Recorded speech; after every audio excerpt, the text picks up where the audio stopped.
welcome to Castanet's Week in Review. I'm Jen Zielinski. A fire that started in a paint booth at White Stag Auto Body quickly grew out of control, destroying a section of the building. The fire sent a plume of black smoke into the air that could be seen from across the lake. The temperature just ran up so high that it effectively was hot enough to burn. The 6 people inside were able to make it out safely. A nearby apartment building was also evacuated as a precaution. Police evacuated Orchard Park Mall after receiving what they believed to be a very credible bomb threat. Over 30 officers from Kelowna and the surrounding area attended, along with a dog unit trained in detecting explosives.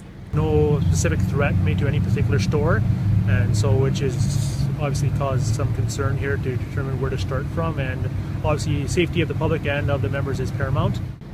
The building was searched and deemed safe. Several hours later, police are still investigating the incident. Several Kelowna residents have been scammed into buying fake jewelry from an individual who appears hard up on their luck. Martin Strasser of Premier Jewelry and Loan says he's had a few individuals come into his store who claim they've recently paid well over $1,000 for what they thought was a real gold necklace. And they're uniformly fake. They're very, very good fakes, but they're still fake.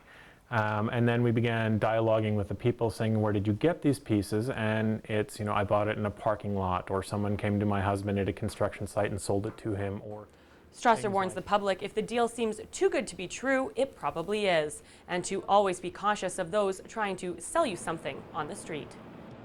It was still a great season for the Shannon Lake Golf Course, even though their clubhouse burnt down at the start of the year. The incident was deemed arson, which has left many wondering why someone would want to burn down a building with so many memories. Our staff here, concerned for their safety, and rightfully so. You've got members here who have spent a significant part of their adult life, enjoying the facility and that type of thing. So, emotions did run quite high.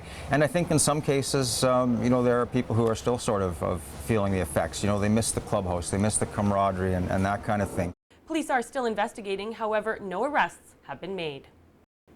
The apple harvest will be smaller than normal this year, despite producing great fruit this season. According to BC Tree Fruits, there are 2 reasons for the low volume in apple production.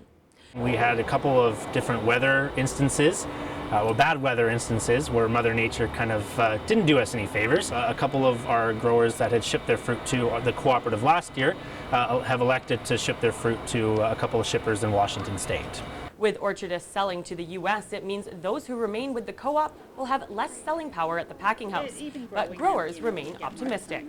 It will become smaller, more niche market, I'm hoping, and it'll be positive in the long run. As consumers, we may notice there are less of a specific variety, such as ambrosia, than in years past.